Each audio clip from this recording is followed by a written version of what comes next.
Salutations à tous, je suis Charles-Henri Pierre. Jusqu'ici, nous avons vu le racisme à l'œuvre de la personnalité même des anciennes victimes du système esclavagiste et de leurs rejetons, de les relations interpersonnelles entre Noirs, de les sociétés homogènes ou hétérogènes à majorité blanche, de les relations entre pays blancs et pays noirs, dévoilant ainsi avec des constantes différents aspects du syndrome post-traumatique lié à l'esclavage, ou SPTE. Mais c'est peut-être dans le domaine spirituel, dans le cadre de la psychologie de la religion, que le SPTE a révélé les dégâts les plus regrettables. Ces dégâts concernent le niveau d'impact causé par le choc du système esclavagiste en relation avec, premièrement, le suprémaciste chrétien face aux Noirs chrétiens, deuxièmement, le suprémaciste chrétien face à Dieu, troisièmement, le chrétien face au suprémaciste blanc et au Dieu blanc. Tout d'abord, quels sont les dégâts causés par le système esclavagiste sur la religion de l'ancien esclave ou de ses rejetons?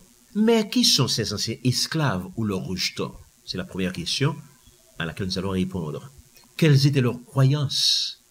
En tout premier lieu, il convient de distinguer ceux qui sont d'ascendance purement juive. C'est qu'après la prise de Jérusalem, en 70 par les troupes du général Titus, l'écrasante majorité des Juifs, publicains, pharisiens et autres sadducéens, se sont réfugiés en Afrique, comme à l'ordinaire, mais cette fois-ci en évitant l'Égypte, qui était sous juridiction romaine. Ces Juifs-là, on les a dépistés particulièrement dans la région du Troua, en plein cœur du Sahara. Dans ces régions, les découvertes archéologiques ont permis de mettre en évidence des villages juifs avec des cimetières juifs et leurs épitaphes en hébreu. Un peu plus tard, par suite des incursions musulmanes et de la dégradation du climat, les Juifs abandonneront ces régions pour se réfugier un peu plus vers le sud, en Afrique centrale. Les chrétiens parmi eux maintenant, nous voulons parler des Juifs convertis au christianisme. Ces Juifs chrétiens s'arrêteront donc en Afrique centrale, où ils créeront au XIIIe siècle le royaume du Luango. Avant d'arriver plus loin, il est important de rappeler l'opposition féroce qui existait à Jérusalem entre les pharisiens, les sadducéens, les zélotes, les esséniens et la population juive, d'une part, et d'autre part, Jésus-Christ, les apôtres, les disciples des apôtres, et les Juifs convertis au christianisme. Tout ce beau monde a fui ensemble après la prise de Jérusalem en 70. Mais arrivé en Afrique, loin de la juridiction romaine, une certaine décantation s'imposa sur la base des croyances chrétiennes ou non. Les Juifs d'affinité chrétienne qui se sont fixés en Afrique centrale, où ils ont créé le royaume du Luango, ce fameux royaume situé en plein cœur de l'Afrique et dont l'emblème est un drapeau bleu, la couleur du ciel de la Bible, présentant une main droite tenant 7 étoiles, Apocalypse 1:20. Les Juifs qui n'étaient pas d'ascendance chrétienne choisirent de pousser un peu plus vers le sud, laissant sur leur passage de nombreuses communautés juives, des communautés juives classiques, telles les Abayodaya d'Ouganda, les Juifs du Zimbabwe, les Lemba d'Afrique du Sud. D'autres encore, à partir de l'Afrique centrale, bifurqueront vers l'ouest, jusque sur les côtes d'Afrique occidentale. Ces Juifs laisseront sur leur passage d'abord le royaume chrétien du Luango, fondé par les rejetons des anciens Juifs chrétiens. Ils laisseront également des communautés pratiquant le judaïsme classique, telles les Igbo du Nigeria. Malheureusement, une portion non négligeable des Juifs, chrétiens ou non, pratiquaient l'idolâtrie.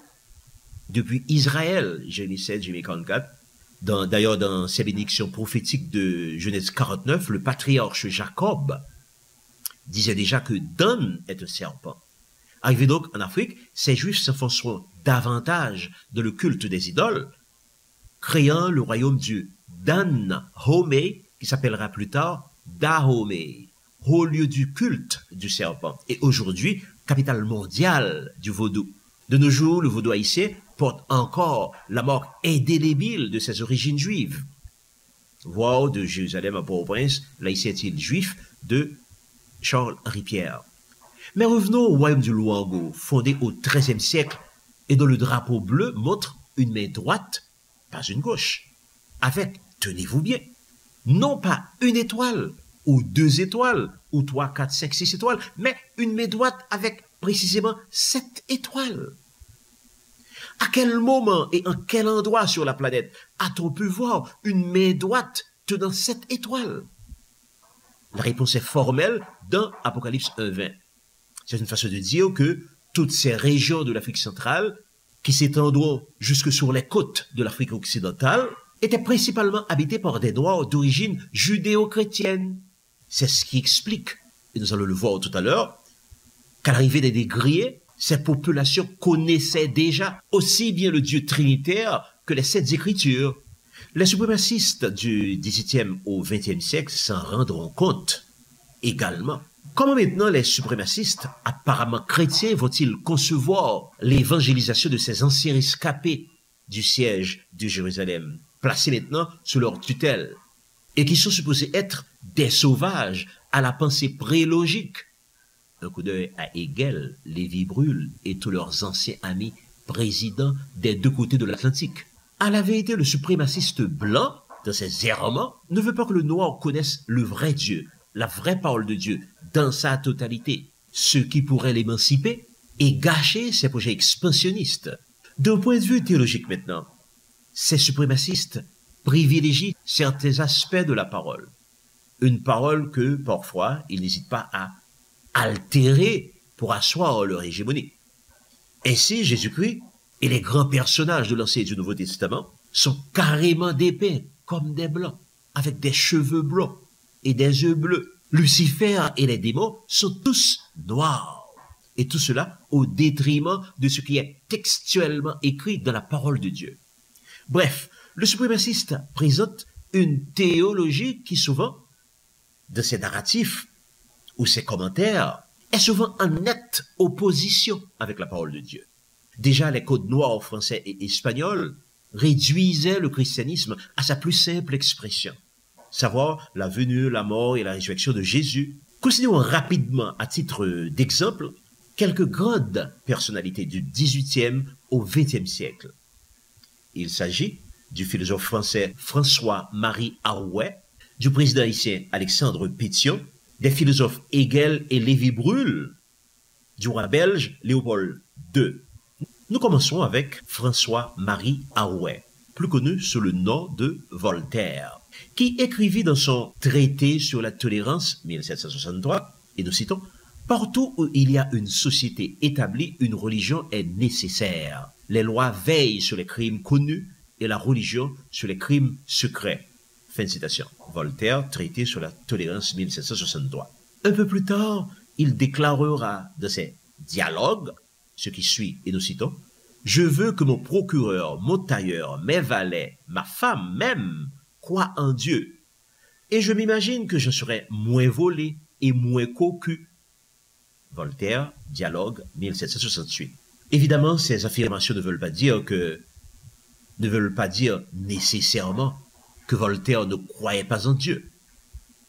Elles nous apprennent tout simplement que le grand philosophe du XVIIIe siècle était un pragmatique qui ne voyait pas toujours en l'évangélisation un moyen pour sauver les âmes perdues, mais un instrument pour polisser les mœurs, protéger ses biens et diminuer le taux de cocufication. Voltaire avait donc une conception utilitaire de la Bible. S'il voulait bien que les gens viennent à Christ, ce n'était pas par souci du salut de leur âme, mais pour être préservés contre tout mauvais comportement de leur part. Qu'en est-il maintenant du président haïtien Alexandre Pétion? Dans son ouvrage bien connu, Le protestantisme haïtien, Charles Poissin-Romain rapporta qu'en 1816, une mission protestante débarqua en Haïti pour la toute première fois. Elle était conduite par Étienne Le Grelet et John Hancock. Avant de commencer avec l'évangélisation systématique du pays, ils jugèrent prudent d'obtenir l'autorisation du président de la République, en l'occurrence Alexandre Pétion. C'est qu'ils étaient arrivés 12 ans seulement après la proclamation de l'indépendance du pays. Le président les reçut au Palais national et leur accorda l'autorisation formelle de procéder à l'évangélisation du pays à une condition, qu'ils s'abstiennent de politique. Depuis cette date, 1816, tous les protestants haïtiens affirment haut et fort qu'un chrétien ne doit et ne devrait pas s'occuper de politique, comme si c'était une parole d'évangile. Ils se privent ainsi de droits politiques plutôt précieux. La conséquence maintenant en est que les protestants haïtiens, généralement considérés comme sel et lumière de la société, se tiennent à l'écart de la chose publique, tandis que l'espace politique est envahi par des individus à la moralité douteuse, à la mine patibulaire. Voilà donc un personnage haut placé qui limite carrément l'application de la parole de Dieu à ce qui est à ses yeux admissible. Mais le cas du roi Léopold II est encore plus intéressant. En 1883, devant des missionnaires se rendant en Afrique, le roi des Belges, Léopold II, fit une communication plutôt révélatrice sur ses véritables intentions relatives à la colonisation du Congo.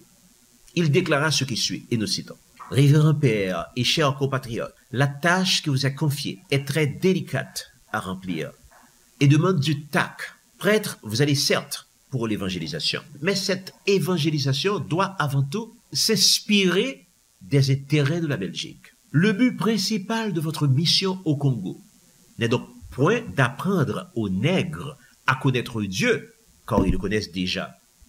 Ils parlent et se soumettent à un mundi, un mungu, un diakomba, et que sais-je encore. Ils savent que tuer, voler, coucher avec la femme de Tui, calomnier et injurier est mauvais, et ont donc le courage de l'avouer. Venez donc pas leur apprendre ce qu'ils savent déjà. Mais comment ces sauvages présumés de Congolais ont pu connaître le vrai Dieu et appliquer de leur vie quotidienne les 10 commandements de Moïse? Fermons la parenthèse. Léopold II continue.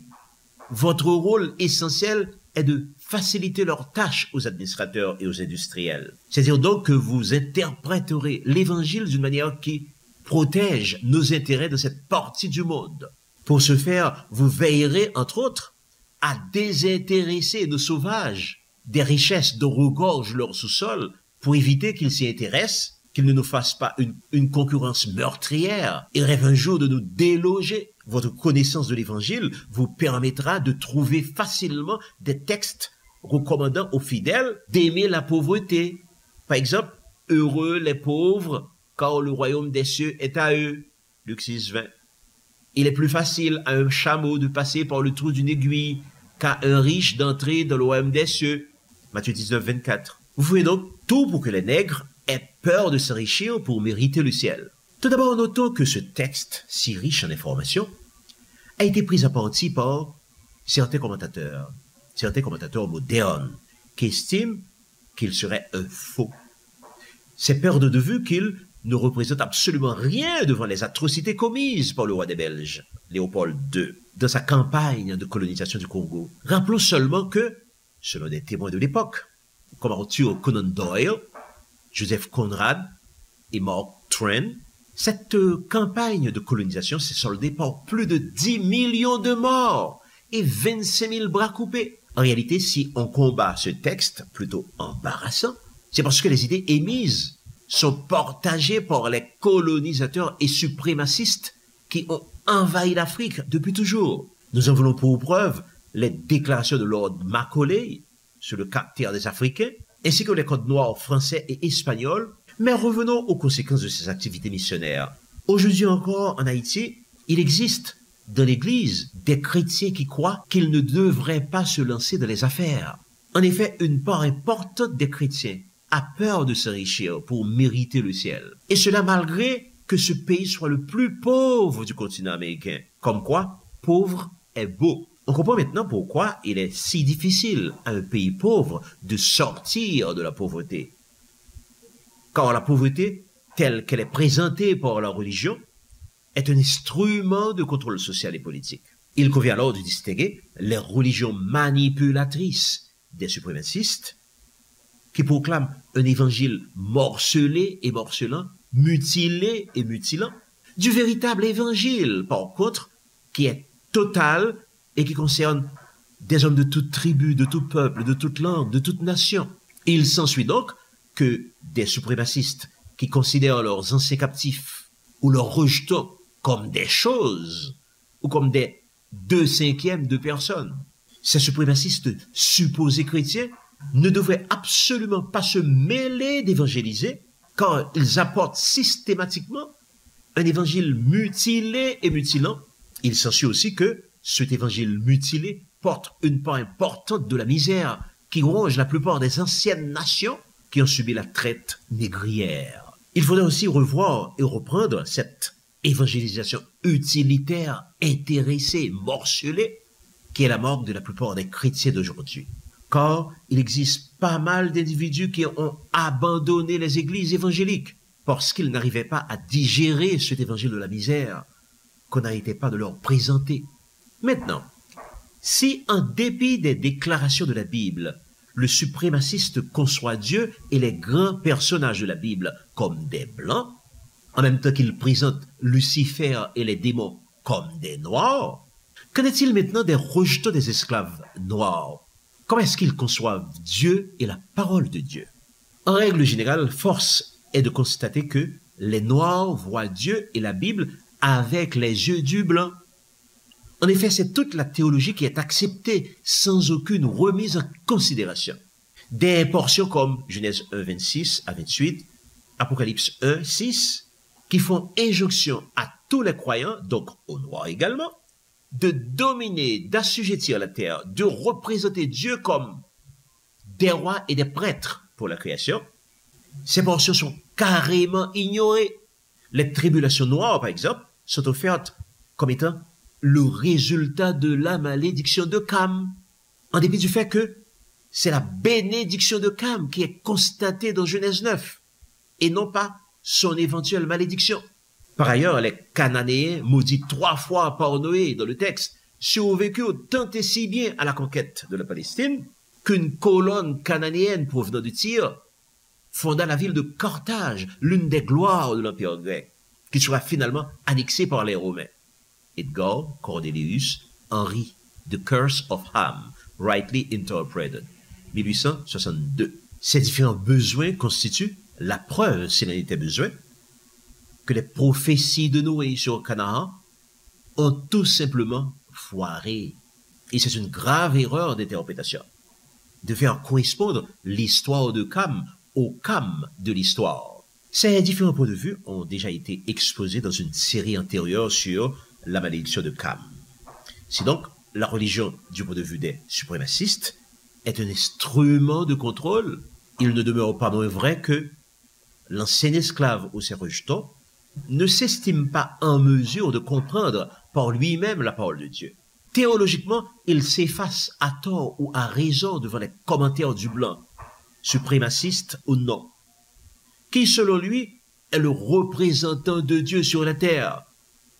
Il choisit alors d'être en bon standing devant le blanc plutôt que devant Dieu. Il reprend ainsi à l'aveugle les grandes lignes théologiques du blanc. Le racisme est donc un sujet sérieux qu'il ne faut pas confondre avec un simple préjugé de couleur. C'est un ensemble d'idées et de sentiments secondaires au choc de l'esclavage et qui affecte profondément le comportement de la personne concernée. C'est l'aboutissement d'un jeu d'intérêt profond et puissant dont il faut absolument tenir compte si on veut l'extirper pour permettre aux uns et aux autres de mener une vie saine, équilibrée et épanouie, tout en permettant à l'évangile d'atteindre dans sa totalité des hommes de toute tribu, de tout peuple, de toute langue, de toute nation. Personne ne devrait occuper de position élective importante ou enseigner la parole de Dieu si elle est mentalement dérangée par cette maladie, c'est-à-dire le SPTE. Car à ce niveau, toute personne complexée est un traître et un laquais potentiel. Et quelle est finalement la solution à ce délicat problème? Eh bien, c'est la vérité de l'histoire, la vérité de la parole, et non pas ces demi-vérités, ces vérités en demi-teinte, souvent servies par les vainqueurs. C'est Jean 8:32 qui résume cette solution en ces termes. Une fois mis au courant de la totalité de l'histoire, de la totalité de la parole de Dieu, vous connaîtrez la vérité et cette vérité vous affranchira. Soyez bénis par le Seigneur.